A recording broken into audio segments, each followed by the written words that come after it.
Hey guys, welcome back to our channel Easy Guide, and today we're going to see how you can install Microsoft Copilot. So at first we need to go to the search bar and type Visual Studio Code, and then we have to go to this site code.visualstudio.com. As you can see, this page will open, and then you have to go on extensions. Yep, and from there on this search bar you can type Copilot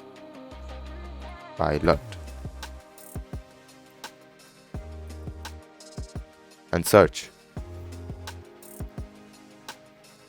and from here you can see GitHub Copilot. You have to click on this, and from here you can simply install this.